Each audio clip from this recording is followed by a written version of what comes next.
Hello everyone, welcome back to my channel. As you all know, हमारी polity की जो series चल रही थी उसमें प्रेसिडेंट वाला चैप्टर चल रहा था। आधा कंप्लीट हो चुका था। हम लोगों ने राष्ट्रपति की पदावधि तक कंप्लीट कर लिया था। अब इसमें हमारा नेक्स्ट आर्टिकल है आर्टिकल 58, जिसमें राष्ट्रपति के पद के लिए क्या क्या योग्यताएं चाहिए, ठीक है, वो हम कवर करेंगे इसमें।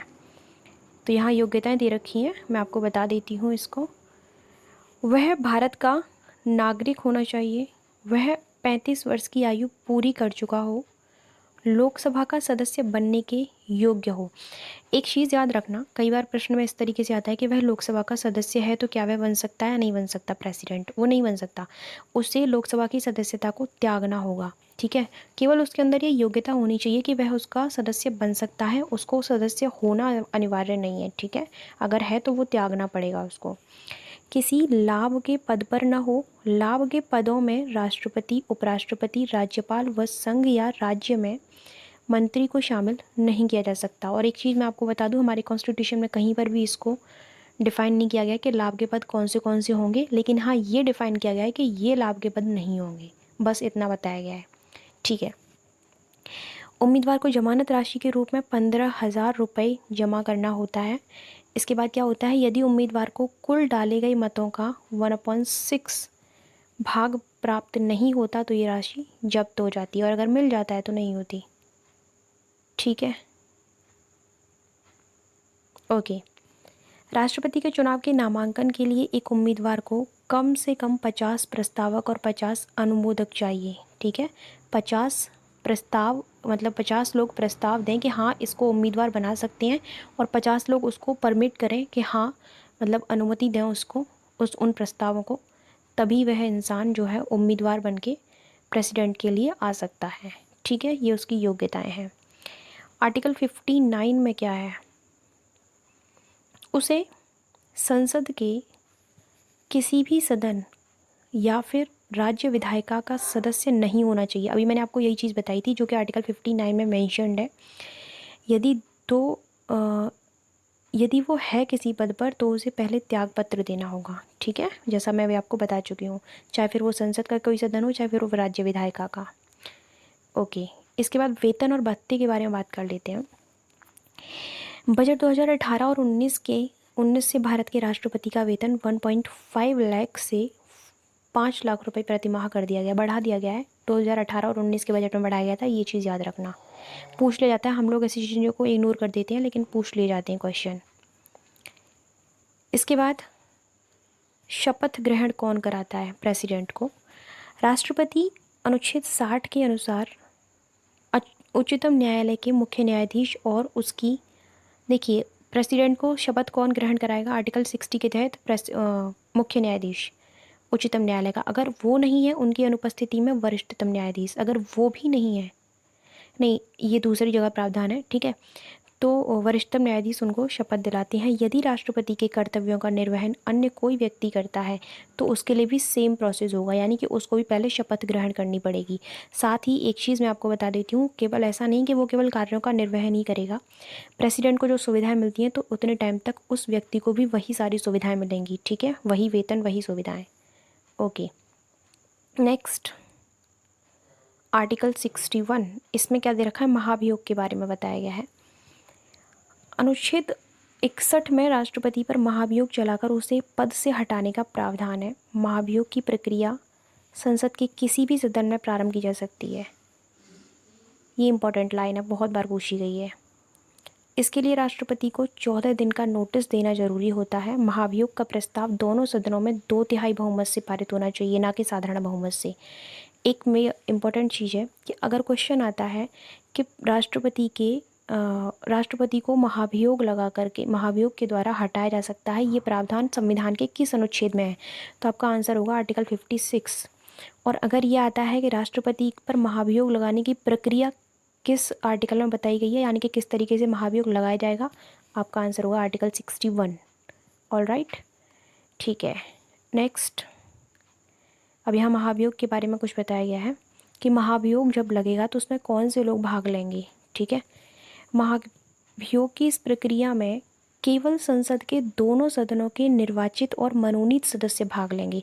मनोनीत सदस्यों ने निर्वाचन में भाग नहीं लिया था। जब प्रेसिडेंट का निर्वाचन होता है तो वहाँ मनोनीत सदस्य भाग नहीं लेते हैं।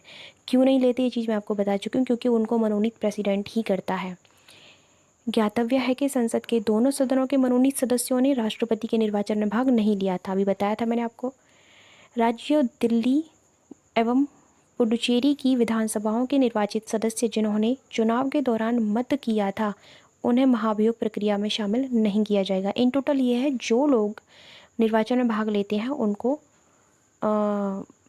जो महाभियोग में भाग नहीं लेने दिया जाता है, सिवाय इनके। ठीक है, यही कारण है कि राष्ट्रपति महाभियोग की प्रक्रिया एक अर्ध न्यायिक प्रक्रिया है।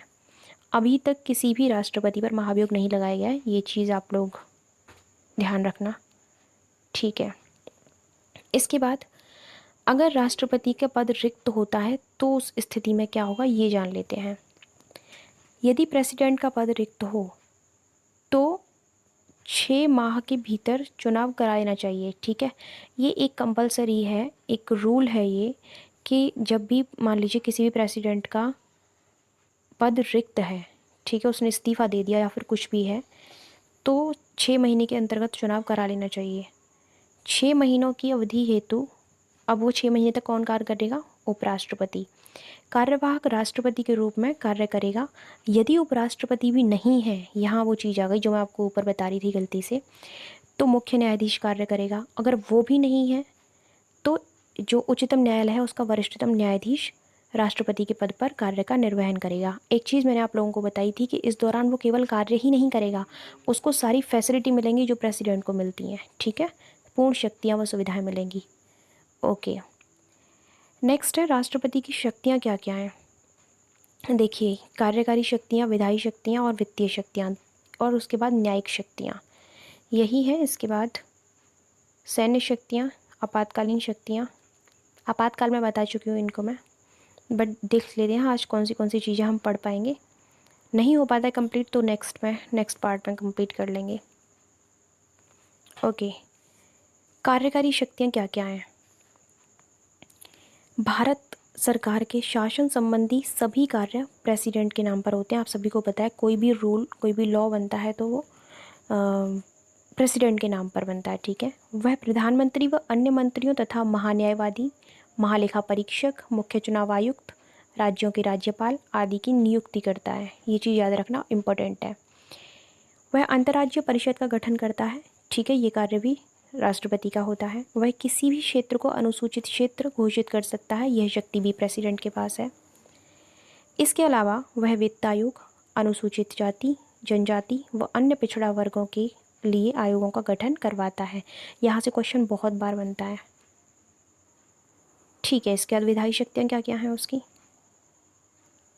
वह संसद की बैठक बुला सकता है या कुछ समय के लिए स्थगित कर सकता है, यह प्रेसिडेंट के पास राइट है। वह लोकसभा को विघटित कर सकता है। संसद के संयुक्त अधिवेशन का आह्वान कर सकता है आर्टिकल 108 के तहत। ठीक है, राष्ट्रपति को एक अनुच्छेद 123 के तहत अध्यादेश जारी करने की शक्ति प्राप्त है। राष्ट्रपति की यह शक्ति 1935 के भारत शासन अधिनियम, जो कि बहुत इंपॉर्टेंट है हमारे संविधान में, उससे बहुत सी चीज़ें ली गई हैं, प्रेरित है। यानी कि जो प्रश्न इस तरीके से बनेगा कि राष्ट्रपति के अध्यादेश जारी करने की शक्ति कहाँ से ली गई है, तो 1935 के एक्ट से। ध्यान देने वाली बात यह है कि इन अध्यादेशों का प्रभाव व शक्तियाँ संसद द्वारा बनाए गए कानून की तरह ही होती हैं, परंतु इसकी प्रकृति अल्पकालीन होती है। राष्ट्रपति द्वारा जारी एक अध्यादेश संसद के सत्र के शुरू होने के बाद 6 सप्ताह के अंतर्गत अनुमोदित होना चाहिए। ठीक है, राष्ट्रपति अपने अध्यादेश को किसी भी समय वापस ले सकता है, ये भी इम्पॉर्टेंट फैक्ट है। ये स्टेटमेंट के थ्रू पूछे जाते हैं क्वेश्चन। वह लोकसभा व राज्यसभा में कुछ सदस्यों को मनोनीत करता है, ये तो आपको पता ही है। लोकसभा में 2 और राज्यसभा में 12, जो कि उसके निर्वाचन में भाग नहीं लेते हैं। वित्तीय शक्तियाँ क्या क्या हैं। धन विधेयक राष्ट्रपति की पूर्व अनुमति के बाद ही संसद में पेश किया जा सकता है, मोस्ट इंपॉर्टेंट फैक्ट है। वह वार्षिक वित्तीय विवरण यानी कि बजट, अब बजट शब्द का हमारे कॉन्स्टिट्यूशन में कहीं पर भी प्रयोग नहीं किया गया, ये चीज़ याद रखना। ठीक है, को संसद के समक्ष रखता है। कौन रखवाता है, प्रेसिडेंट। राष्ट्रपति भारत की आकस्मिक निधि का प्रयोग किसी अप्रत्याशित स्थिति के लिए कर सकता है। अनुदान की कोई भी मांग उसकी सिफारिश के बिना नहीं की जा सकती। ये भी इम्पोर्टेंट फैक्ट है, बट मोस्ट इम्पोर्टेंट ऊपर वाले दोनों हैं, ठीक है। न्यायिक शक्तियाँ क्या क्या मिली हुई हैं प्रेसिडेंट को? वह उच्चतम न्यायालय के मुख्य न्यायाधीश और उच्चतम व उच्च न्यायालय के न्यायाधीशों को नियुक्ति करता है। अनुच्छेद 143 के अनुसार राष्ट्रपति की सर्वोच्च न्यायालय से सलाह लेने की शक्ति प्राप्त है, लेकिन एक चीज़ ध्यान रखना, यहाँ से क्वेश्चन बनेगा कि वह इस सलाह को मानने के लिए बाध्य नहीं है। वह परामर्श ले तो सकता है वहाँ से, मुख्य न्यायाधीश से, लेकिन ऐसा नहीं कि वो सलाह मानने के लिए मानना जरूरी है, ठीक है। अनुच्छेद 72 के तहत वह किसी अपराध के लिए दोष सिद्धि, किसी व्यक्ति के दंडादेश को निलंबित, माफ़ व परिवर्तित कर सकता है, यानी कि क्षमादान की शक्ति प्राप्त है। इन टोटल ये है, ठीक है, आर्टिकल 72 में। ये जब पूरा चैप्टर पढ़ेंगे तब इसको क्लियर करेंगे, ठीक है। नेक्स्ट है सैन्य शक्तियाँ क्या क्या मिली हुई हैं। राष्ट्रपति युद्ध या इसकी समाप्ति की घोषणा अपने स्वयं के निर्णय पर नहीं कर सकता, यह संसद की अनुमति से ही कर सकता है, ठीक है। सभी अंतर्राष्ट्रीय संधि व समझौते राष्ट्रपति के नाम पर किए जाते हैं, ये तो आप सभी को पता होगा, परंतु इसके लिए संसद की अनुमति अनिवार्य है। ये दो फैक्ट बहुत इंपॉर्टेंट है। वह सैन्य बलों का सर्वोच्च सेनापति है। वह थल सेना, वायुसेना और जल सेना का प्रमुखों की नियुक्ति करता है, ठीक है। आपातकालीन शक्तियाँ तो आप सभी को पढ़ा चुकी हूँ, लेकिन यहाँ इन शॉर्ट बता देती हूँ। राष्ट्रपति शासन, राष्ट्रपति राष्ट्रीय आपातकाल, राज्यों में राष्ट्रपति शासन और वित्तीय आपातकाल की घोषणा करता है। क्या क्या प्रोसेस है? पूरा प्रोसेस 2 चैप्टर में कवर किया है, 2 पार्ट में, सॉरी, आपातकाल वाले चैप्टर में, तो वो लोग आप पढ़ लीजिएगा जो न्यू है, ठीक है। इसके बाद वीटो पावर होती है राष्ट्रपति के पास, सबसे मेन चीज़ यही है, तो देख लेते हैं कि वीटो पावर क्या है।